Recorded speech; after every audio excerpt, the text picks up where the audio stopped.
Ma question s'adressait à Monsieur le Premier ministre. Vous êtes confronté à une crise sociale sans précédent à laquelle vous semblez incapable de trouver une issue digne. Nous attendons maintenant sans espoir les conclusions du grand débat national.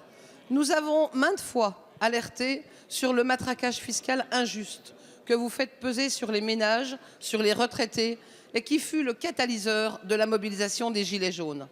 Vous êtes l'auteur d'un bien triste record, une hausse massive de la CSG, des taxes sur le carburant, la désindexation des pensions de retraite, des aides au logement. À cette heure, la dette publique française passe certainement le cap des 100% du PIB.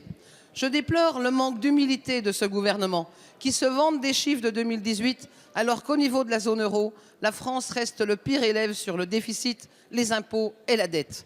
En 2018, les prélèvements obligatoires ont effectivement augmenté de 4,5 milliards d'euros selon l'INSEE.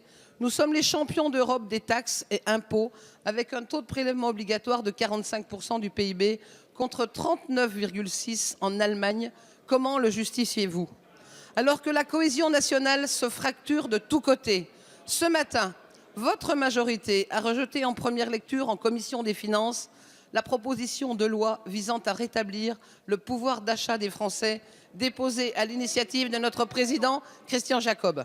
Ce texte portait des mesures fortes, courageuses, emblématiques et de nature à améliorer significativement le pouvoir d'achat des ménages, la réindexation des pensions de retraite, des allocations familiales, des aides au logement avec un effet rétroactif, la suppression de la hausse de la CSG pour tous les retraités ou encore la baisse de 10% de l'impôt sur le revenu sur les 2 premières tranches.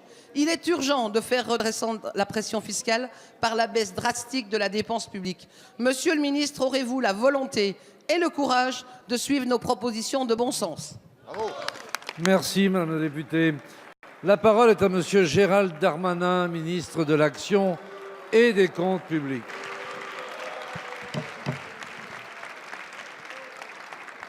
Monsieur le Président, Mesdames et Messieurs les députés, Madame la députée Dalloz, je me demande si un jour vous allez vous réjouir des bonnes nouvelles pour notre pays, même si vous n'êtes pas en responsabilité.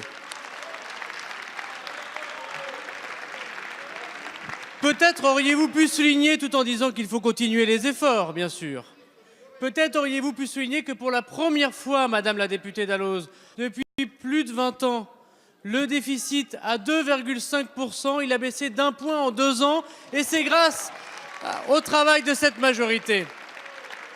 Peut-être auriez-vous pu souligner, Madame Dalloz, le fait que pour la première fois depuis 10 ans, les impôts baissent dans notre pays. Vous qui n'avez voté ni la taxe d'habitation, ni les heures supplémentaires défiscalisées. Peut-être, Madame Dalloz, auriez-vous pu souligner que pour la première fois depuis 20 ans, la dépense publique baisse son volume dans notre pays, vous qui avez proposé ce matin l'équivalent du programme du Parti communiste avec 20 milliards de dépenses publiques supplémentaires.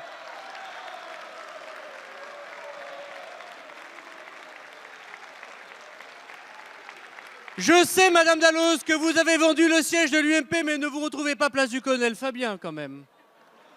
20 milliards de dépenses supplémentaires, Madame Dalloz. Alors que la politique économique courageuse de la majorité parlementaire, aujourd'hui, doit continuer parce que le président de la République met le pays dans les bons rails. C'est vrai qu'il faut continuer et vous devriez applaudir parce que la France va mieux. Vous ne devriez pas vous déplorer parce que la France réussit.